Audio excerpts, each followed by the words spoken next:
Assalamualaikum warahmatullahi taala wabarakatuh. Hari ini saya ingin membentangkan tajuk jelaskan maksud konsep yang berikut terhadap alam sekitar fizikal. Maksud konsep berikut terbahagi kepada 8 bahagian, iaitu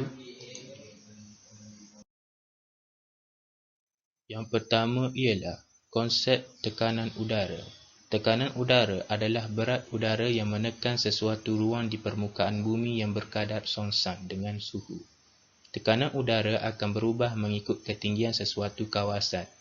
Udara semakin berkurangan apabila ketinggian di kawasan tersebut bertambah. Hal ini juga akan berlaku terhadap jumlah udara. Konsep yang kedua pula ialah konsep edaran umum atmosfera.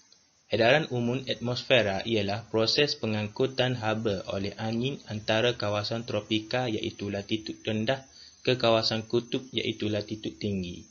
Ia berlaku kerana perbezaan penerimaan tenaga dan tekanan udara antara kawasan tropika dan kawasan kutub.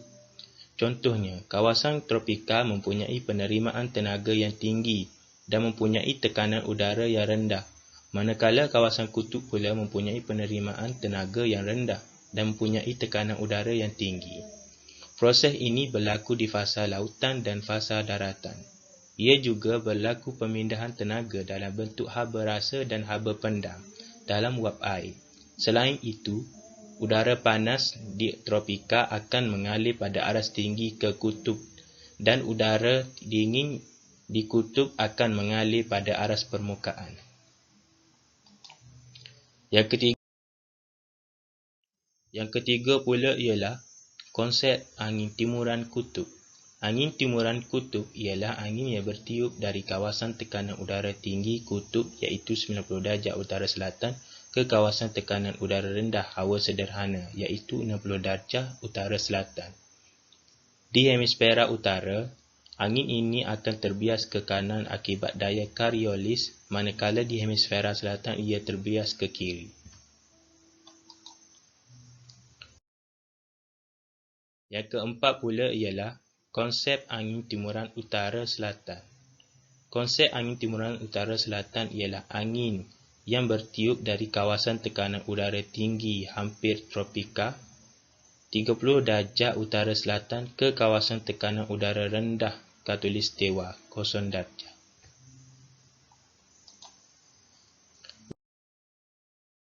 Yang kelima pula ialah konsep angin monsun. Angin monsun merupakan sistem angin dunia yang mempunyai arah tiupan yang tetap mengikut musim. Terdapat dua sistem angin monsun, timur laut pada November hingga Mac dan angin monsun barat daya pada Mei hingga September.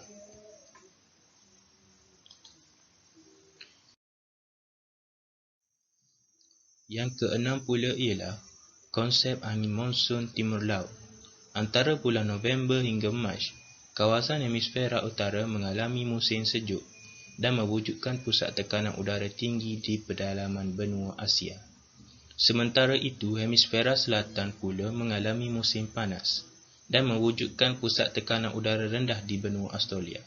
Perbezaan tekanan udara ini menyebabkan berlaku pergerakan udara dari benua Asia ke benua Australia.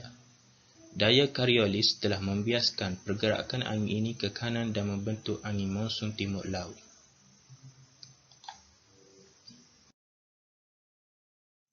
Dan yang terakhir ialah konsep angin monsun barat daya. Pada bulan Mei hingga September, hemisfera utara mengalami musim panas yang mewujudkan pusat tekanan udara rendah, manakala hemisfera selatan pula mengalami musim sejuk, maka ia mewujudkan pusat tekanan udara tinggi. Oleh itu, wujud tiupan angin dari benua Australia ke benua Asia. Daya Coriolis telah membiaskan pergerakan angin ini ke kiri dan membentuk angin monsun tenggara. Namun angin ini terbias ke kanan pula apabila melintasi garisan khatulistiwa dan menghasilkan angin monsun barat daya.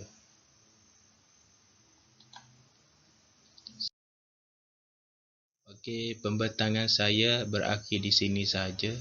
Sekian, terima kasih. Assalamualaikum warahmatullahi taala wabarakatuh.